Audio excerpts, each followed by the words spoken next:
এখানে কি কি চিংড়ি আছে? গলদা, ওই তো সাইডে মেরে সব বাসা নাই বড় বড় কোয়াল মাছ ধরছি, কাইয়ের মাছ। ওই বরফের নৌকো দিয়ে মাছ কাঁচাই লই যাবে। আগের চাপ বেশি, বড় বড়। কত বড় মাথা? এত বড়? ভাইয়েরা তো বাঘ রাশির লোক, বুঝছেন? বাঘ রাশির লোক? হ্যাঁ, এরা বাঘ দেখছে। বাঘের চেয়ে বড় রাশিতে লোক তুলে নিয়ে গেছে। আমন্ত্রণ সবাইকে, আশা করি ভালো আছেন। আমরা সুন্দরবনের একেবারে পূর্ব প্রান্তের দক্ষিণ অংশে চলে গিয়েছিলাম, সেখান থেকে ফিরতি পথ ধরেছি। আমরা যাব শ্যালা নদীতে, সেখানে তাম্বুল বুনিয়াতে বিরতি নেব। কি একটা সার্কেল হয়ে গেছে চারপাশে। রাত গভীর হচ্ছে, আমরা শেষ ভাটার দিকে। এখানে বড়শি ফেললে মাছ হয়, আমরা বড়শি ফেলে মাছ ধরছি। রাতটা কাটাবো, সকাল হওয়া দেখবো এখানে। Good luck. ট্যাংরা কাটা কিন্তু সাংঘাতিক। একটা ন্যাকড়া নিয়ে এসে খুলো, ঠিক আছে? একটা ন্যাকড়া দিয়ে খুলতে হবে কাটা। সুন্দরবন সাগর এবং উপকূলের জেলেরা দিন রাতের হিসাব করেন না, তাদের চলতে হয় চাঁদের হিসাবে, অর্থাৎ জোয়ার ভাটার হিসাবে। আমরা মাছ ধরতে গেলে সেটিও জোয়ার ভাটার উপরেই নির্ভর করে। অদ্ভুত সুন্দর রাত কাটলো। সারা রাত কাটিয়ে ভোর হতে হতেই দেখি চারপাশটা অসম্ভব সুন্দর। এর মধ্যে একটি জেলে বহর যাচ্ছিল পাশ দিয়ে, তাদের সঙ্গে কথা হলো। কি মাছ ধরেছেন তারা একটু দেখবো আমরা। এই দুটা গলদা চিংড়ি। আমি ভাবলাম কাইন মাছ উঠবে, না কাইন মাছ ওঠেনি। না। গলদা কত করে যাচ্ছে এখন? এইটা চলে 2000 টাকা এইটা কেজি। আল্লাহ। আর এই চিংড়ি? ওটা 500 টাকা স্যার। আচ্ছা, এখানে কি কি চিংড়ি আছে? গলদা, ওই তো সাইডে মেরে সব বাসা নাই আর কি।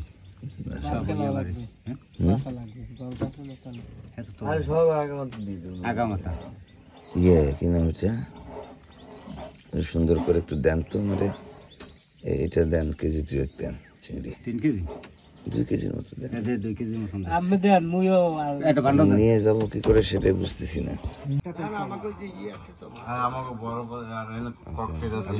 কোন জায়গায় আপনাদের? হ্যাঁ, রসুলপুর।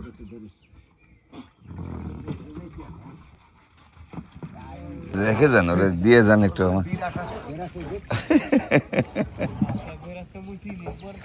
এখন কি রান্দা যাচ্ছেন? কতক্ষণ লাগবে? 2-3 ঘন্টা।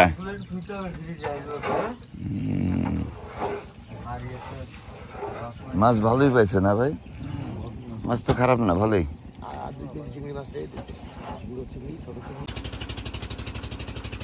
এখনো ভাটা চলছে শেষের দিকে। এবারে যে জোয়ার আসবে, সেই জোয়ারের সাথে সাথে আমরা আবারও চলতে শুরু করব। এর মধ্যে একটু আশপাশটা ঘুরে দেখব। এদিকটা অসম্ভব সুন্দর বন্য। শ্যালা নদীর 2 পাশের যে খালগুলো রয়েছে সেগুলো খুব সুন্দর, ভীষণ সুন্দর, ভীষণ বন্য।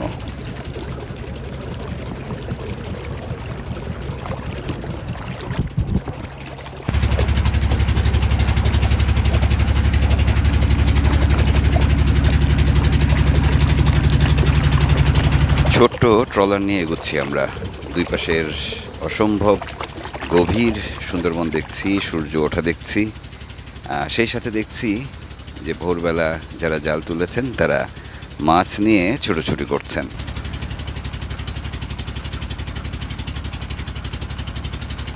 চলতে চলতে আমরা আসলে জেলেদের বহর খুঁজছি। এদিকটা সম্পর্কে জানতে হলে জেলেদের সাথে একটু কথা বললে জানা যাবে বন্যপ্রাণীদের কি অবস্থা, কেমন মাছ পাওয়া যাচ্ছে, আর কোনো সুবিধা অসুবিধা আছে কিনা, সব কিছুই জানা যাবে জেলেদের সাথে গল্প করলে। আমরা ততক্ষণ চলবো যতক্ষণ পর্যন্ত একটি জেলে বহর চোখের সামনে না পড়ে।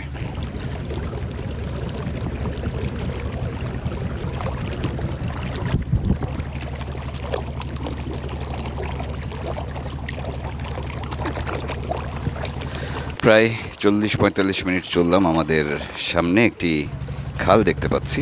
যে এই খালটি ঢুকে গেছে পূর্ব দিকে, জোয়ার লেগেছে, জোয়ারের স্রোত দেখতে পাচ্ছি। এর মধ্যে বেশ ব্যস্ত জেলে বহরের জেলেরা, আমরা তাদের সঙ্গে কিছুক্ষণ সময় কাটাবো।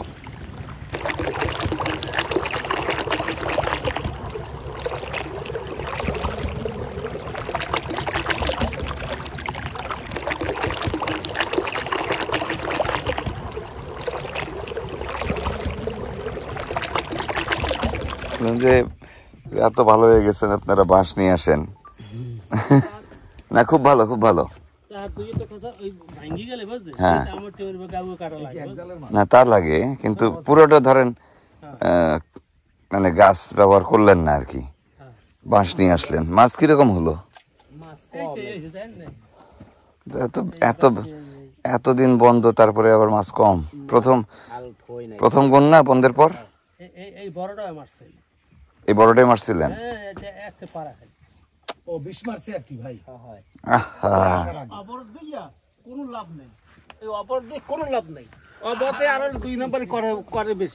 হ্যাঁ মানে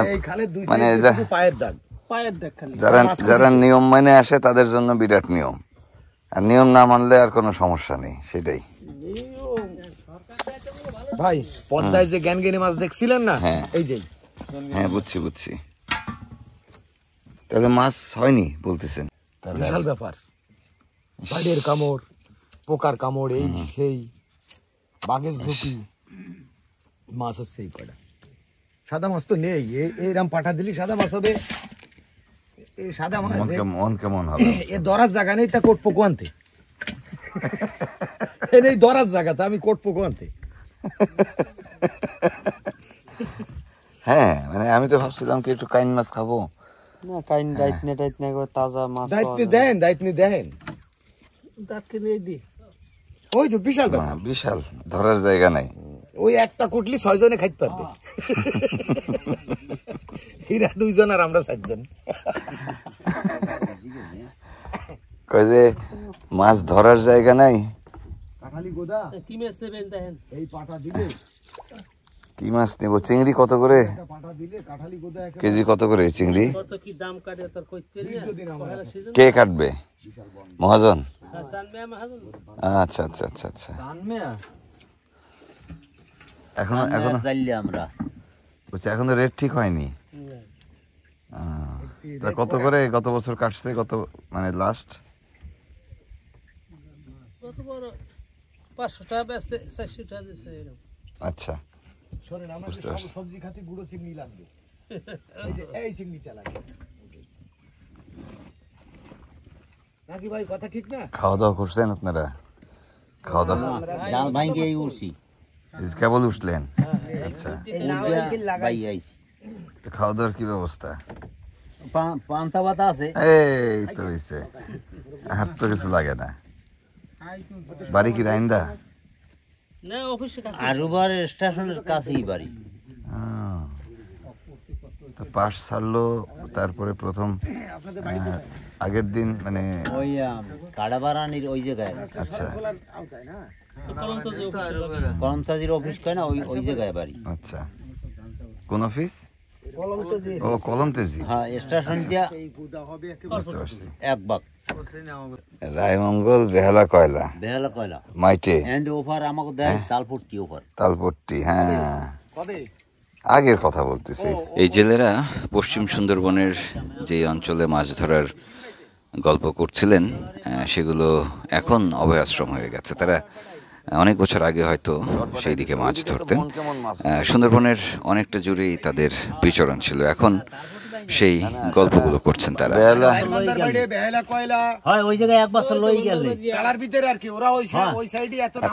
আপনারা পাগড়াতলি পাইছেন?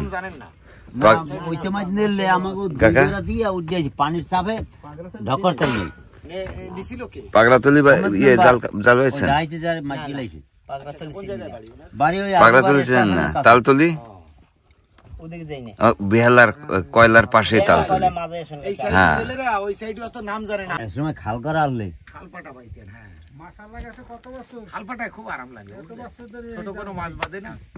বড় বড় কোরাল মাছ ধরছি।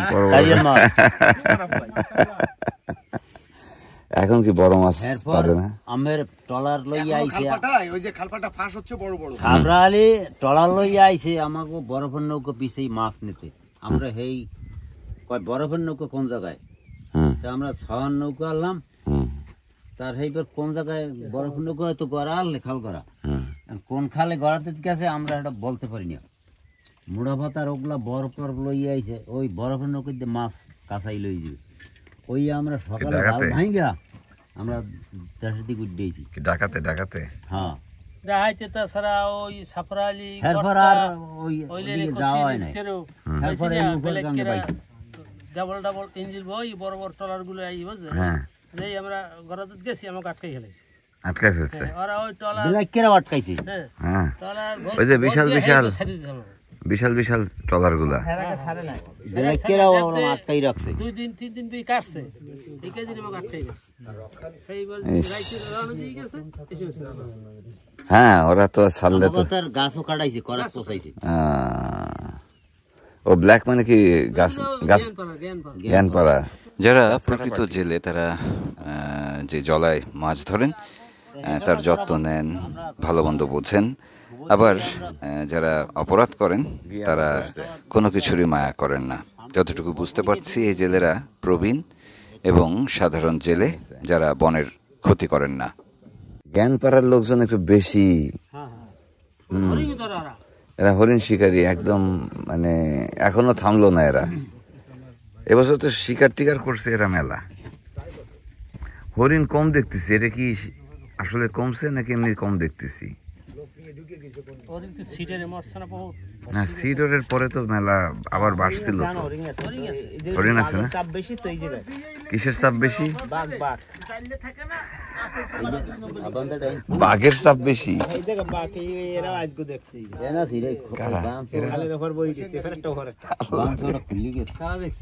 কি বলে বেলায়েত ভাই? কবে ও ভাই, ভাইরা তো বাঘ রাশির লোক, বুঝছেন? বাঘ রাশির লোক? হ্যাঁ, এরা বাঘ দেখছে। বাঘের চেয়ে বড় রাশিতে লোক তুলে নিয়ে গেছে। কে ডাকাতে? হ্যাঁ 2 দিন হয়েছে নিয়ে ওই বেড়ির ভিতরে চলে গেছে। আরে আল্লাহ, আপনার মেয়ে বাঘ দেখলেন নাকি ভাই? বাঘ আসলে দুই পেরে জালে পাশে বই রয়েছে। ও বাবা, বই রয়েছে মাগরিব নামাজ পড়ি, হ্যাঁ আমি এনবি নামাজ পড়ি বই রয়েছে দুইটা দুই পাশে। হ্যাঁ বাহ, তারপর আমি টের পাই নাই, ওই পোলাটায় কয় কি চোহে তো একটু কম দেয় চশমা খুললে দুটো যে নামাজ পড়ি। তার ওই পোলাটায় কয় কি কলে ওই যে বাঘ বই রয়েছে, এবার লাইট মেরে দেখি হ্যাঁ সত্যিকার ঘটনা। পরে কি সালাম দিল ওরা আপনাদের? এরপর আস্তে আস্তে যে ডাবর টাবর দিছি একটা কষাই দিয়ে, তা এই গাপ কষাই দিয়ে বাড়ি দিয়ে ছইলে গেছে পাশে। দুইটা বাঘ? হ্যাঁ 2টা। মানে একসাথে বসে না এপার ওপার? না এপার ওপার, একটা খালে আর পার একটা এপার। কি ব্যাপার ভাই? গলেটে যে ডাক দিছে এই যে এমন জাল, এই দুই কানি তো আপনার উপরে উঠে দিয়া লাগে, ওরা এসে কানিতে বসে থাকে, একটা কানিতে বই থাকবে জালের মাথায়, একদম শেষ মাথায় বসে শিকার করার জন্য। মাথায় বই থাকবে। সর্বনাশ। ও আর এদিকের বাঘ একটু হিংস্র। ওরে মতো দম্বে শয়তান। হিংস্র? হ্যাঁ হিংস্র। বড় বড়, কত বড় মাথা? বলে হেভি বড় মাথা। আমাকে মাথা ওর গালের ভিতরে চলে যাবে। এত বড় মাথা চোখ দেখছি, এত বড়, এত বড় মাথা, এত বড়, এত বড়? হ্যাঁ হ্যাঁ হ্যাঁ হ্যাঁ এত বড়।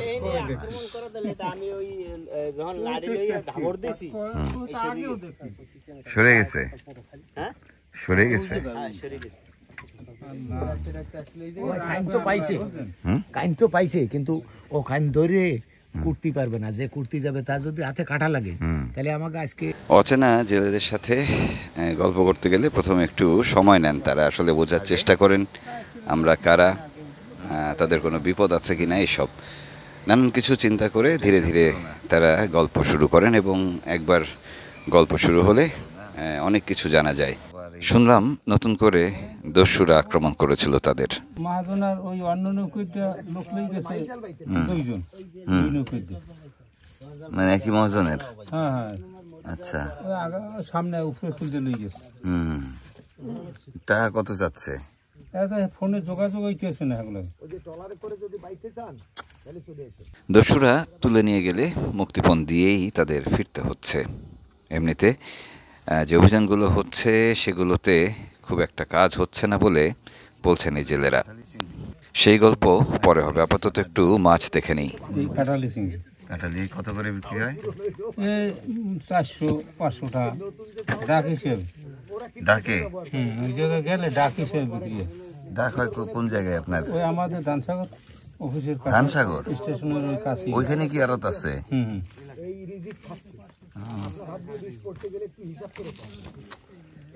বিষ তো এবছর বেশি পড়ছে শুনলাম। হালার ফালার গাং নষ্ট হয়ে যায় ভাই।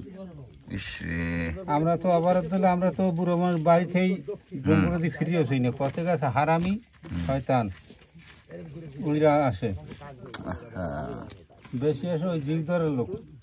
জিউদারের ওদিকে না? ওদের তো বাড়ির কাছে। জিউদারা বৌদ্ধমারি লোক আসে বুঝছেন, 10-12 জন আপনার এই ওরিয়েন্টাল লোক মারিয়ে গেলে না, স্টাফ ফরেস্ট স্টাফ মারলে না। হ্যাঁ তো আগে 1 তারিখ মারলে এই যে তাম্বুলপুনি স্টাফ গো এক বুড়ো আলে ওসি বুঝছেন। হ্যাঁ এই বুড়ো চাষা খুব অতিরিক্ত ভালো লোক ছিল। আসলে আমরা এখন পান দিলে খাইতো, না দিলে চাইতো না, নিরাপত্তা লোক ছিল। সেই সারের মারছে বিষ দেওয়া পার্টিরা। বিষ দেওয়া পার্টি মানে ওই যে শুটকি খুঁটিওয়ালারা, তাই না? কয়দিন আগে সুন্দরবনের গহীনের খালগুলোতে ঘুরলে অনেক রকমের গল্প শোনা যায়, যেগুলো লোকালয় দিয়ে হাঁটলে আপনি কখনোই জানতে পারবেন না। সেরকম ভয়ঙ্কর গল্পগুলো শুনছি এখানকার মানুষদের মুখে। একটু দাঁতিনা উঠবে, কাইন মাছ উঠবে, গলদাও তো দেখি না আপনার এখানে। না, গলদা এটা একটু কম হয়। বিপদ আপদের কোনো শেষ নেই, তারপরও পেটের জন্য, পেটের জ্বালা মেটানোর জন্য এই মানুষগুলো জঙ্গল করেন শত বিপদ মাথায় নিয়ে। অফিসের খালে তো খারি খাই, ওটা খারি না? আমার ওটা চর, চর চর। হ্যাঁ ওটাও তো চর। আপনাদের বাড়ি কি ধানসাগরের কাছে? হ্যাঁ হ্যাঁ, স্টেশনের কাছে। ধানসাগর স্টেশনের আগুন লাগায় কি ওখানে আপনাদের? হ্যাঁ হ্যাঁ, আগুন লাগাও জায়গায় আমাকে এলাকা আগুন এলাকা। আগুন কি করে লাগে ওখানে কন্ত? আগুন লাগায় হইলে ওই সারান্দার ভিতরে যায় বুঝছেন। হ্যাঁ, ভিতরে যাওয়ার পর ওই কত দুষ্টমি আছে, মৌগঙ্গে বা আমনের বিড়ি খায়, ওর নানান ঝামেলার লোক আছে বুঝলেন, কত গাছ খারাপ লোক, ওরা কিছু কত কেউ দেয় বুঝলেন। বনের অত ভিতরে যে এগুলো করে, হ্যাঁ হ্যাঁ হ্যাঁ, একদম কাছে কাছে। আবার অনেকে করে খামখেয়ালি।